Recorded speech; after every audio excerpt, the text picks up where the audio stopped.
Now with Christine predicting strong and potentially damaging wind gusts.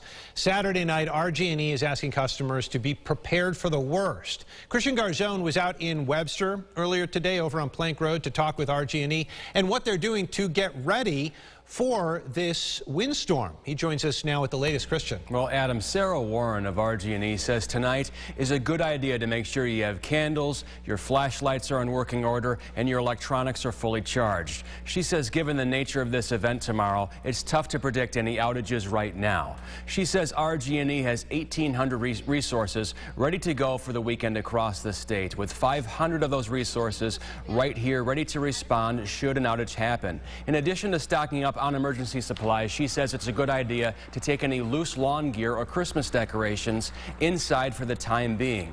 Warren says, as many of us know, in forceful winds, weaker trees and branches oftentimes fall into wires or poles, knocking out power. If you do have downed wires near your property, do not go near them. Call RG&E or 911 right away to make the situation safe.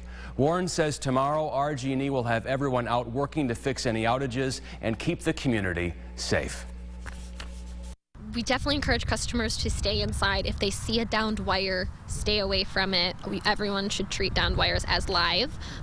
Call 911 or RG&E immediately and we'll get someone out to make the situation safe.